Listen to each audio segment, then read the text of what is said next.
Swayam Prabha. Digital India. Educated India.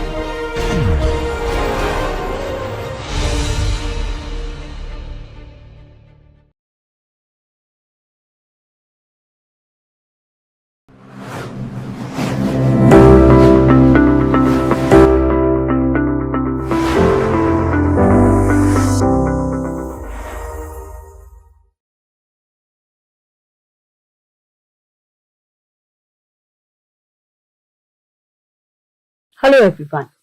The next topic that we are going to focus is about academic institutions and their role in national innovation system. You have already understood about the national innovation system and the different organizations and the institutions which are part of that. Clearly, universities, academic institutions, they play a very significant and important role as a part of this national innovation system. And what is that? We will learn in this module. So they are important institutional actors in this NIS, and what we find is that any industrial economy and developing economy, there the government, they tend to focus on universities because they identify them as a very important instruments for the knowledge-based economic development and the change that can be brought in the society. It is expected that these universities, academic institutions, research organizations, they should contribute towards the knowledge creation, development and diffusion. So at all three stages, whether we talk about the creation of knowledge, whether it is the development and whether it is the diffusion of it to the larger public, universities will play a very important role. The focus in this module is going to be mainly the universities and academic institutions. However, we will understand them in the larger framework of the science and technology system within an economy. So before I move forward, I would like to highlight to you the main readings which we will be following for this particular module. Most of them are from the open source and you can access them. And these studies also kind of highlight the organization which we have for this module. First of all, we will have a brief understanding of the universities in the national innovation system and also look at the historical account in that context. Following that, we will understand the theoretical construct, like going by theory, what is it that and how is it that the universities are going to contribute to the NIS.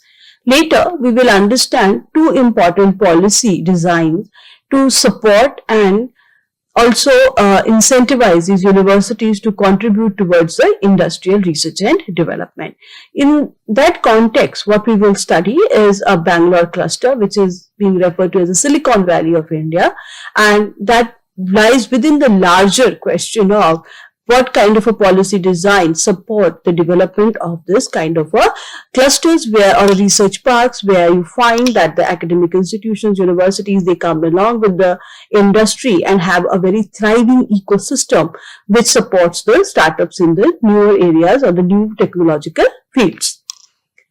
Later, we will also look at that Bayh-Dole Act and how the Bayh-Dole Act has supported the patenting activities in the various institutions and in America, and we will again try and understand how it has now been tried to be replicated, or you can say do in other developing countries also, and what are the impacts of it and what is the empirical studies going to talk about it.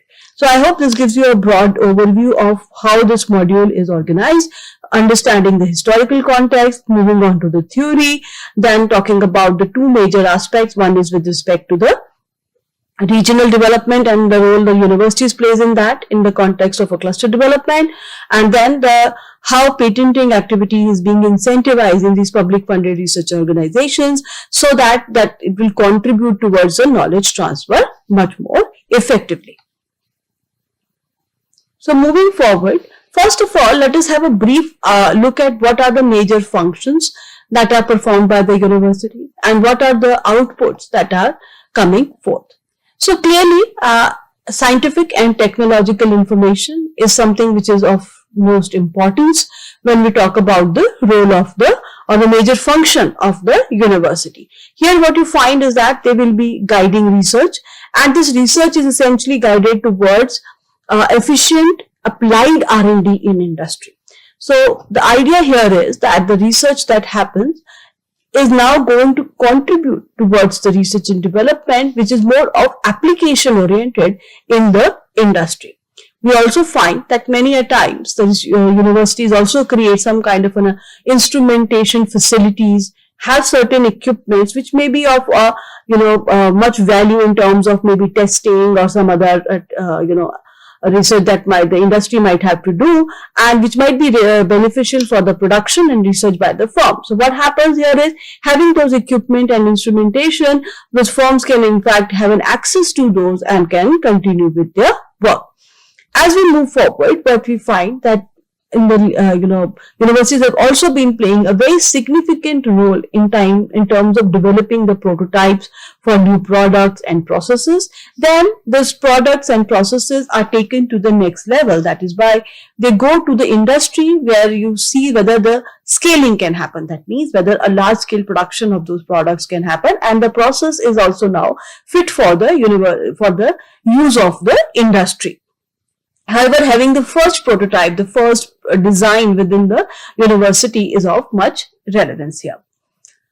Another important, and I think by which all of you would be very well aware of, is the function of creation of a human capital.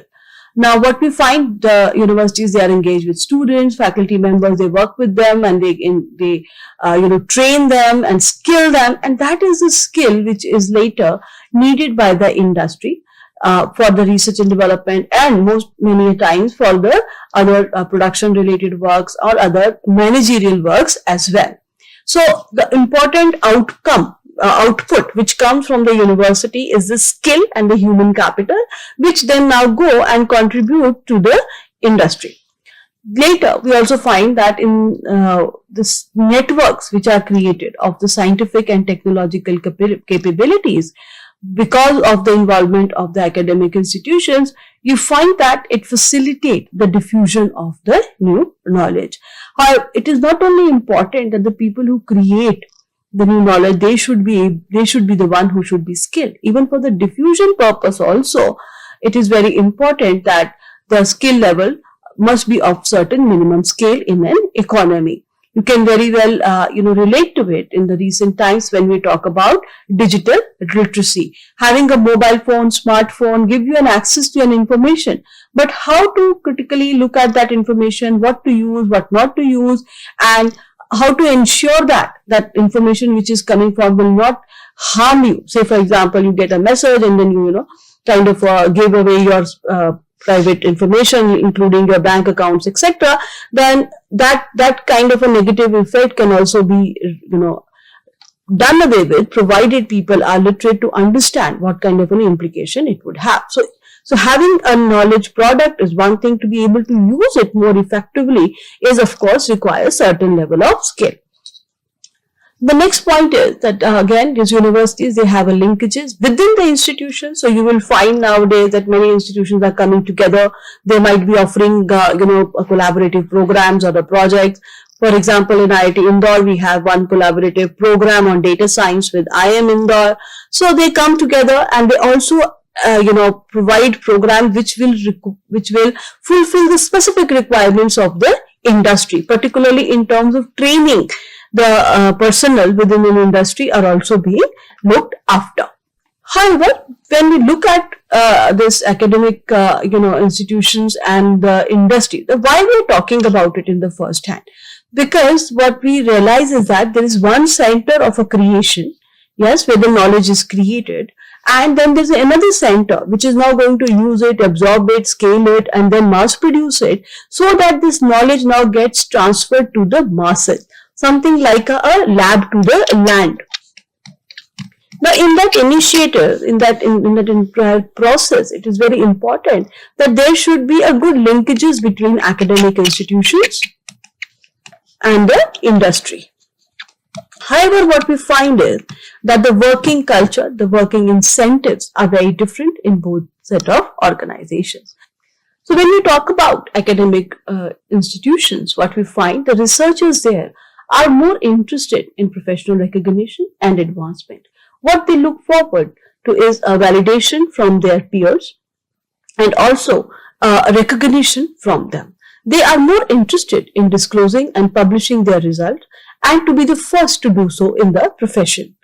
As a result, they are more inclined towards prompt disclosure of the result and the method which they are trying to use in order to achieve those results, which is now in stark contrast with what the motivations of an industry would be. Industry would rather be more interested in keeping it secret, to be able to proprietary to be able to use that information on its own only. They would not want that other companies should be able to have an access to that information. So that kind of a contrast with the motivation and the incentive that is there with the academic researchers vis-a-vis the way the industry would function. They would also be interested in limiting the disclosure of their research results. Though sometimes they might be required to highlight that. Say for example, if they're filing the patent, like we have done in the earlier module, that while writing the patent, you would have to now disclose most of the information. Whereas, if you think from a point of view of industry, they might be rather interested in keeping it in much closer to their heart and not be able to disclose it to the others. So how do you attain a balance in that case is rather important. So when you have these two set of, let us say, researchers and identities in terms of what they want to do and how they want to do, clearly bringing them together for a very simple initiative of lab to land would rather be challenging. You would have to find how can the interest of both the groups, whether they are coming from academia or whether it is coming from industry, now those can be aligned with and can be brought forward. When we will talk about the last topic on patenting, there we will see that how patenting by universities and academic institutions facilitate this kind of a transfer much more smoothly. So patenting is one way to do that, but apart from that, there are more engagements. For example, industry might be engaged with in terms of consultancy, and how do you bring these two together? What kind of a contractual requirements would be there on both the on behalf of both the parties would be very important to understand, and also to ensure that the academic institutions are kind of taking care of those. So now let us look at the historical context. Here, the work, as I said earlier, coming from Professor V.V. Krishna's work on emerging innovation landscape in Asia Pacific, he highlights that if you look at the first academic revolution, that what do you mean by that? That means a certain institutions where the teaching is now institutionalized in a special higher educational institutions. So that clearly goes a long back, and the earlier examples of that comes from Indian subcontinent. Starting with Nalanda and Takshila. Now these universities, they functioned for more than 800 years between 5th and 12th century. And at that point of a time, these were residential universities with 2,000 teachers and 20,000 students. Now these students were also coming from the different places in the Indian subcontinent, including India, China, Korea, Mongolia, Turkey and Sri Lanka. The main focus of these universities was essentially Buddhist studies, religion, culture and civilization. The only other university which was reported to exist at that point of time was Al-Azhar University, established in 1972 CE in Cairo. And moving at that time, it specialized in Islamic learning and also including law, among others like logic, grammar, rhetorics and how to calculate the different lunar phases of the moon. Now, Nalanda and Takshila, they were destroyed around 12th century, and later, whereas Al-Azhar, it still survives even today, and it has emerged as a modern university in order to promote more secular subjects, and like any other universities in the world.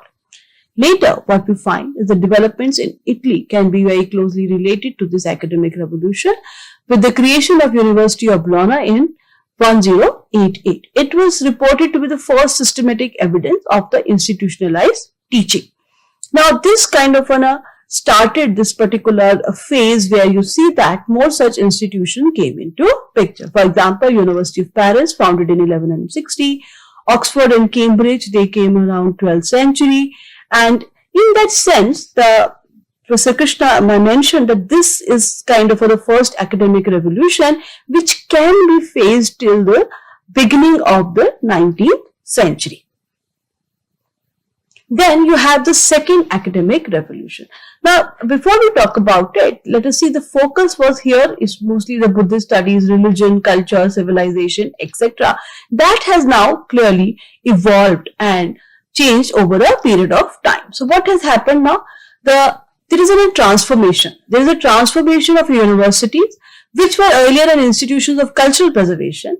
Now they are being seen as a places for advancement of knowledge. And this advancement of knowledge happens via research.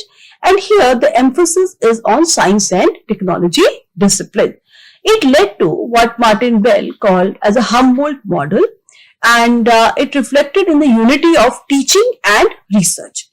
The instance of that came with the successful establishment of the Berlin University in 1810 by a Prussian educational reformer Humboldt. So this is another model where now what is the key characteristics of the model is that science, technology disciplines, and there is a combination of teaching and research. Now this model was further later, it moved across the ocean also, and it reached to United States, where what you have is a research training along with the advanced degrees. It got initiated in the university system around mid-19th century at Harvard, Columbia, and the major motivation, and you can say even the faculties who were involved, they were often inspired by their German doctoral mentors.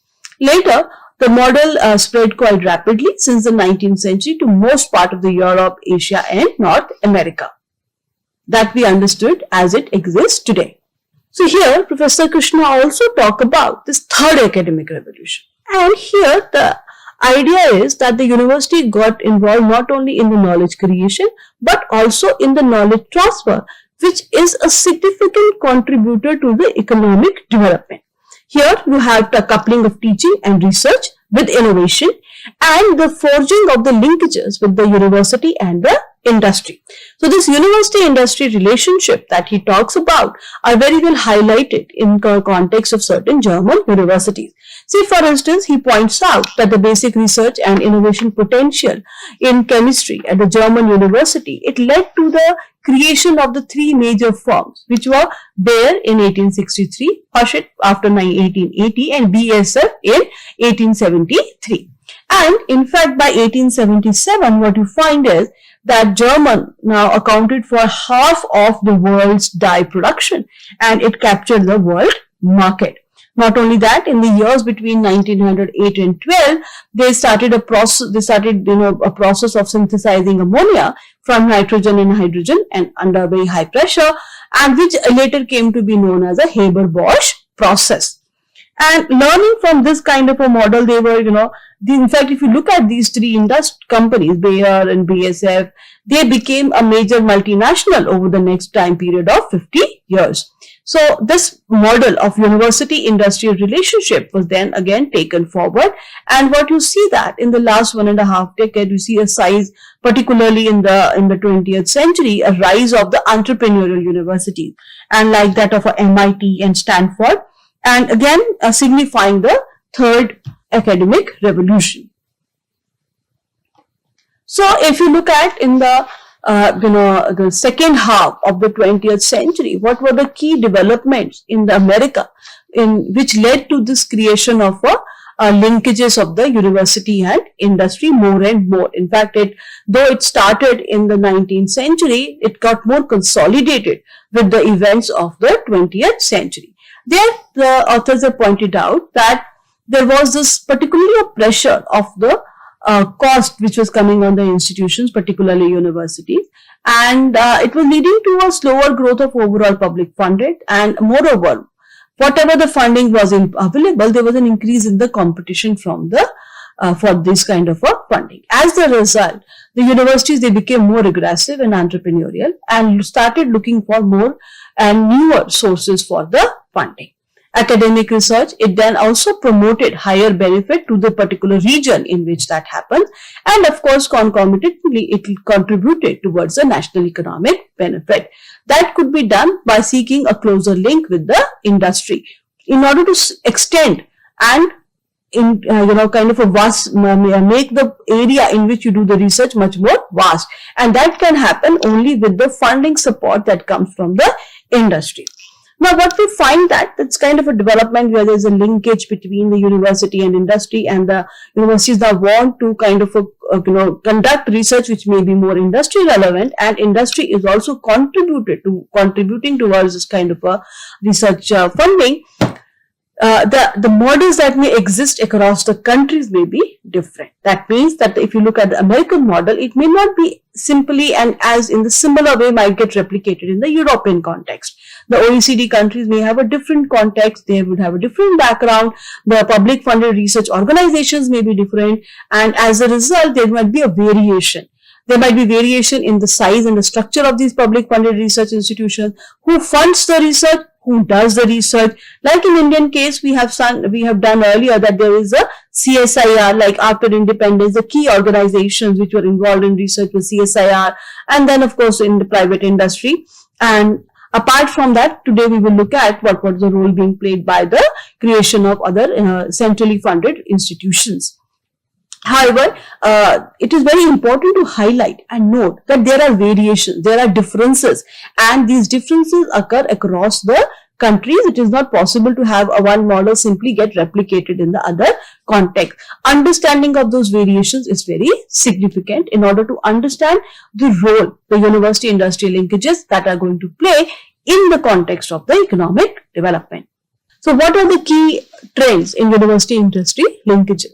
If you compare it in, let us say, a country like UK. So here some of the studies have pointed out that the co-authorship, that means where you are looking at the authors of a research papers coming from industry and the university researcher, it increased from 20% to 47% from 1981 to 2000. What does it mean? It means that university researchers now are collaborating with the industrial researchers to do their work. Then another paper by Calvert and Patel, they analyzed 22,000 papers. They also saw a threefold increase in the co-authorship between 1981 to 2000, and without any specific funding from the government. And this co-authorship also rose in Western European context. 40% of the published papers, they have the co-authorship. In case of Japan, though the number was rather less, it was only 20%. So then the linkages between the university researchers and industry researchers seems to be growing. It seems they are coming together, trying to find a solution to the various research problems that either researchers might encounter at an industrial level, or which may be of a more basic in nature. Now, if you try now understand the perspective of the industry, like where is that industry look for sources? So, Cohen et al. In their work, they have asked this question to the industry personnel, like in terms of where do you look for information? What are the information sources? They have given these numbers in terms of the percentage rating, which call that particular source as very important. So what you find here is that Cohen et al. In that 41.2% of the industrial R&D personnel feels that the publication reports are very important source for them in order to access information, in order to understand what is going on in the particular field. Consulting also, meeting and conferences. So you see, these are the major sources through which the information is gathered in order to understand the recent trends in the technology. As I said earlier, there are inter-country differences. That means the model which you may have of the university industrial linkages, it may not be replicable in the other country. Apart from that, within the industries, you also find that there are differences. And these differences essentially comes because of the nature of that particular industry. Say, for example, if you are having a biomedical, pharmaceutical, ICT, then the kind of linkage you may find between a university professor and industry may not be the same as you may find in maybe other sectors. As a result, their inter-industry differences exist. It is also important to identify them, because otherwise, if you will not identify that and then you ask all your researchers to have a similar level of industrial engagement, that may not be fair for them as well. So you may find that in some cases, there might be a much more prominent contribution coming from the university, whereas in another, the more significant conventions might come from non-academic research also. So we have understood the technological versus non-technological innovation. So some sectors might be more dependent on non-technological innovation as compared to the technological one. Next, what we will try to understand the Indian context. When we looked at the first academic, revolution, there Professor Krishna has talked about. In fact, it started in the Indian subcontinent with the universities of Nalanda and Takshila. However, we know that after their destruction, there was a continued phase of later of a colonization by Britishers, and then in view of those development, what happened in India. So what we find that clearly, since the universities were now being established in the European countries, you also have an after effect, or we can say a kind of a spillover effect of that in the colonies of those countries. So in Asian context, when we want to talk about the progress and transformation of universities, what we'll find that it has a certain background in their colonies at that point of time. So if you look at India, clearly we had very towering personalities like P.C. Ray, T.K. Gajjar, S.S. Bhatnagar, and now you find that the contribution that they have made to the industry is also very closely linked to the research that was being conducted. So Presidency College, it was also being called as a Hindu college at that point of time. It was created in 1855 and it became the center for the industrial research. And it played a very significant role in the establishment of Bengal Chemical and Pharmaceutical Works in 1893. And in fact, by the First World War, what you find is that this Bengal Chemical and Pharmaceutical Works, they became a major supplier in order to meet the wartime needs as well as the demands as such. Later, what you find, T.K. Gajjar, who was a chemistry professor, and he established a chemical plant around 1890, which later grew into a company in Baroda in 1907. He also established a polytechnic institution known as Kala Bhavan, which is nowadays which was a precursor to the present day MS University of Baroda. Apart from that, Professor Bhatnagar, who was the first chief of CSIR that was created in 1942, he was previously heading the chemical laboratories at Punjab University in Lahore in 1940. So there was an establishment of Department of Chemical Technology at Bombay University in 1934, which played a very important role in the establishment of National Chemical Laboratories of CSIR at Pune and Chemical Industrial Cluster around Bombay and Pune since the 1940s. So what you find is there is clearly that the linkages were being brought in. There was research focus on the chemical industry at that point of a time, which was also in alignment with the international trend. So the sectors which were attracting a lot more research at that point of a time, along with the industry's interest, were also prominent in the Indian case. So what you find is that the very pioneering work of Professor Bhatnagar, again on the colloid chemistry, which was earlier contribution to the promotion of the oil industry in Assam at that point of a time, and it also promoted the industrial research. And so with this background, what you find and what we know is that clearly after the independence, there was a very focused interest on development of the science technology institutions in the country. Academic institutions, including universities and the public funded research organizations were a part of that. But what we know is that this public funded research organization, including CSIR, they were made the important focus for conducting the research. Though they were the non-strategic bodies vis-a-vis the strategic agencies like Department of Science, DRDO, DAE, which may have other motivations and strategic reasons for their research as well. Then the funding agencies which exist in country right now is like DST, DBT, ICSSR, and apart from that ICAR and ICAMR. Then we have industrial R&D system, which we have already understood. So in terms of the universities that we are talking about is basically this. So we have the universities. These universities are centrally funded. There are some of them are also state funded, and then there is another category also. Then we have centrally funded institutions of national importance like IITs, etc. And these institutions, they were created post-independence and they have evolved over a period of a time. If you look at the overall objective with which these institutions has been functioning, that has clearly changed over a time. Initially, the focus was mostly on the skill creation, with the undergraduate teaching in engineering. Over a period of a time, masters and the PhD programs became very prominent. In the recent end, in the early 2000s, you find that some of these IITs started focusing a lot more on patenting. And clearly, in the last decade, what we have seen, their focus is once again on establishing much stronger industry linkages. So you have